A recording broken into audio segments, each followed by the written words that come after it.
అందరికీ నమస్కారం. So already introduction అయిపోయింది. చాలా తక్కువ టైంలో మంచి రోజు అనుకుని డేట్ అనౌన్స్ చేశారు ప్రొడ్యూసర్స్. పబ్లిసిటీకి సరిపడా టైం ఉంటుందా లేదా అని ఏదో ఉడతా భక్తిగా నా వంతు ఒక టీషర్ట్ మీద టైటిల్ ప్రింట్ చేసుకొని సినిమా రిలీజ్ అయ్యి 4 రోజులు ఆ టీషర్ట్ వేసుకొని తిరుగుదాం అనుకున్నా. సరే, ఇంకా ప్రింటింగ్ స్టార్ట్ అయింది. అవగానే ఫోన్ వచ్చింది, ఓ బ్రేకింగ్ న్యూస్, ఆపండ్రా అని ప్రింటింగ్ ఆపడం జరిగింది. సో ఇప్పుడు ప్రింటింగ్ చేస్తున్న వాళ్ళు నన్ను అడిగారు, ఏమైందండి, ఇంకా భగవాన్ కొట్టాలి కదా. వద్దొద్దు అన్న. ఎందుకు? దానికి వేరే రీజన్ ఉంది, ఆ టైటిల్ ఇప్పుడు లేదు. కొన్ని ఏ టైటిల్ ఉందని, ఏదో ఒకటి ఉంటుందిలే, అక్కడితో ఆపే అన్న. కాదండి, కింద భగవాన్ లేకపోతే జనం ఫీల్ అవుతారు కదా అన్నారు. ఫీల్ అవ్వరు అని చెప్పా. ఎందుకంటే భగవంతుడిని ఎత్తుకున్న పని రోజు మనుషులు చేసేదేగా. ఎంత వెతికినా కనబడిన వాడే భగవంతుడు అని అడ్జస్ట్ అయిపోతారు. అదొక రీజన్. రెండోది, విపరీతమైన భక్తులు ఉన్నారు అనుకుందాం. వాళ్ళేమంటారు, ఏ పేరు పెట్టి పిలిచినా భగవంతుడు పలుకుతాడు కాబట్టి అది భగవంతు కావచ్చు. సందీప్ కృష్ణ గారు చెప్పినట్టు హే సుహాస్ కూడా వర్కౌట్ అయిపోద్ది, ఏదైనా ఉండొచ్చు. పైగా మనకున్న ఒక ట్రెండ్ మనందరికీ తెలిసిందే. అద్భుతమైన టైటిల్స్ పెడతాం సినిమాలకి. ఫర్ ఎగ్జాంపుల్, జగదేక వీడు అతిలో సుందరి అని టైటిల్ ఉంది. ఎంత మంచి టైటిల్. సీతమ్మ వాకిట్లో సిరిమల్లి చెట్టు, ఇలాంటివి పెట్టినప్పుడు ఏమవుతుందంటే, ఆ టైటిల్స్ పెట్టిన తర్వాత జగదేక వీడు అతిలో సుందరి కాస్త జేవిఏఎస్ అవుద్ది. సీతమ్మ వాకిట్లో సిరిమల్లి చెట్టు ఎస్విఎస్సి అవుద్ది. అంతెందుకు, మొన్న వచ్చిన మన శంకర్ వరప్రసాద్ గారు సినిమాకి ఆ ఆల్ఫాబెట్స్ కూడా పూర్తి వాళ్ళ ఎంఎస్జి అంట. సో అలా అన్ని షార్ట్ ఫామ్స్లో వచ్చేస్తాయి కాబట్టి ఇది కూడా హే భగవాన్ అంటారా, హే భగవంత్ అంటారా అన్నది కూడా లేదు, హై అంటారు అనుకొని నేను హైకి ఫిక్స్ అయ్యా. సింపుల్గా ఏ మూవీ అంటే హై అని. సో ఆ విధంగా ఆ ట్రెండ్ అంతా కంటిన్యూ అవుతున్న ప్రాసెస్లో ఇప్పుడు నాకు తెలిసిన ఇంకా గొప్ప విషయం ఏంటంటే, మారిన సినిమా టైటిల్స్ లిస్ట్ చూపించినప్పుడు అన్ని బ్లాక్ బస్టర్ హిట్సే. అంటే సినిమా బాగా నచ్చి ఈ టైటిల్ కూడా మార్చడం వల్ల ఈ సినిమా మంచి హిట్ అవుతుందని ఒక ఉద్దేశంతోనే ఆ టైటిల్ మార్చమని సలహా ఇచ్చారని నేనైతే అనుకుంటున్నాను. ఈ కథ విన్న దగ్గర నుంచి కూడా నేను నా క్యారెక్టర్ చెప్పడానికి మా డైరెక్టర్ గోపి నా దగ్గరికి వచ్చినప్పుడు నా క్యారెక్టర్ వరకు చెప్దామని పాపం ఆయన వచ్చాడు. మనకి రైటింగ్ అంటే కొంచెం పిచ్చి కదా, 2-3 క్వశ్చన్లు అడిగా. 45 minutes గాన్. షూటింగ్ ఆపి మరీ చెప్పడం మొదలుపెట్టాడు. నేను ఎంత ఎంజాయ్ చేశానంటే, నేను ఒకటే అన్నా, ఈ సినిమా చెడిపోవాలి అంటే మీరు పెద్ద తపస్సే చేయాలి.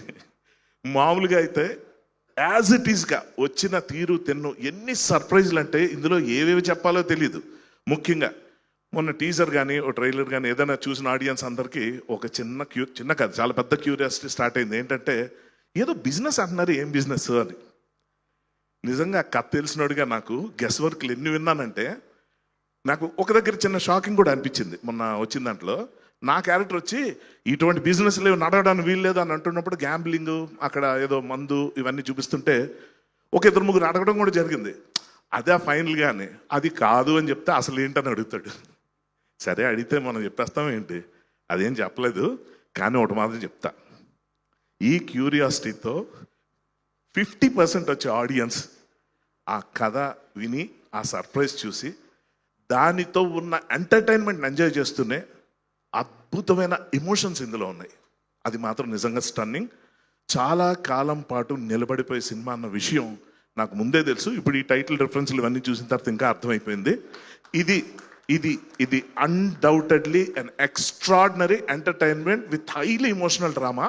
ముఖ్యంగా దీని గురించి చెప్పాలంటే, సుహాస్ అతని నిజంగా మెచ్చుకోకుండా ఉండలేము. ఎందుకంటే సందీప్ కృష్ణ గారు చాలా బాగా చెప్పారు. అది అంటే నేను అంత బాగా చెప్పలేకపోతాను. బట్ అతను నోయింగ్ హిమ్ అండ్ సినిమా గురించి అన్నీ చూసిన వ్యక్తి కాబట్టి, సుహాస్ పట్టుకుందల బంగారం అవుతుంది అని అనుకునే రోజుల్లో తర్వాత అర్థమైంది ఏంటంటే, ఆయన పట్టుకుందల బంగారం అవదు, ఆయన బంగారాన్నే పట్టుకుంటాడు.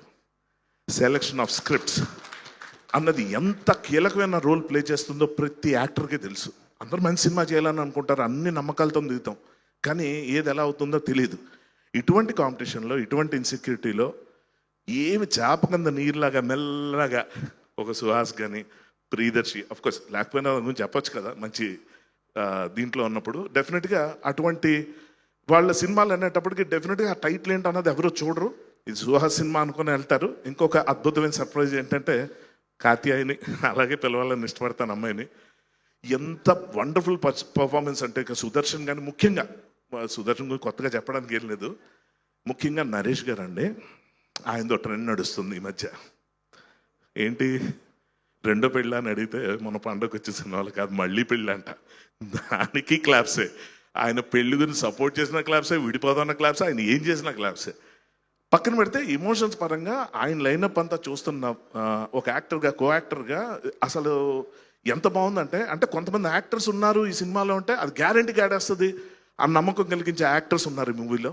So I wish the entire team all the best.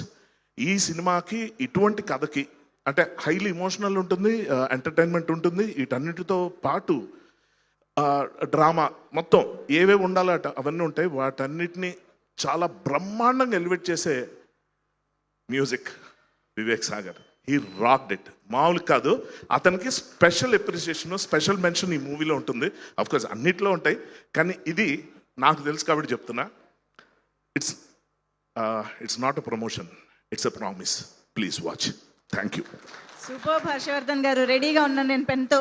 అసలే మీరు రైటర్, మేము మిస్ అవ్వకుండా మీ చేత బ్లెస్సింగ్స్ రాయించుకోవాలనుకుంటున్నాం బ్లెస్సింగ్ వాల్లో. ఇప్పుడు నాకు సైట్ ఉందని ఊరంతా తెలియాలని కళ్ళద్దాలు అక్కడ పెట్టొచ్చాను. అటు తిరిగితే ఏం కనబట్లేదు. ఇంకా నేను దేవుడి మీద భారం పెట్టి నేను ఏదో ఒకటి రాస్తాను, మీరు చదవండి. ఓకే.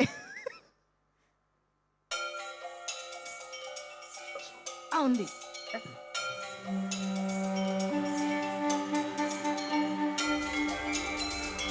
టైటిల్ మార్చాను నేను కూడా.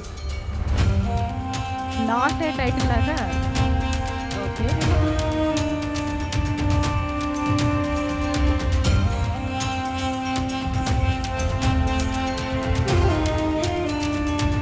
భగవాన్ की कृपा हो. Thank you. All the best. Yes, ఆ భగవంతుడి కృపతో ఈ బలవంతుడు సూపర్ హిట్ అవ్వాలని, బ్లాక్ బస్టర్ అవ్వాలని కోరుకుంటూ హర్షవర్ధన్ గారికి thank you so much Harshavardhan sir. Thank you very much. And నిజంగా అసలు ఈరోజు ఇక్కడ ఒక్కొక్క ఆర్టిస్టు ఒక్కొక్క పేరు వింటుంటేనే హిట్ కళ అలా ఉట్టి పడుతుంది అనమాట. సో ఇటు హర్షవర్ధన్ గారు, వెన్నెల కిషోర్ గారు, అఫ్ కోర్స్ మా నవరస రాయ నరేష్ గారు, సుదర్శన్ గారు, అసలు బ్యాక్ టు బ్యాక్ హిట్లు, శివాని అండ్ సుహాస్ గారి గురించి ఇంకా చెప్పక్కర్లేదు. సో ఇలా ఏ పేరు తీసుకున్నా, ఎవరిని తీసుకున్నా మనకి బ్లాక్ బస్టర్ అనేది కళ్ళ ముందు కనిపిస్తుంది.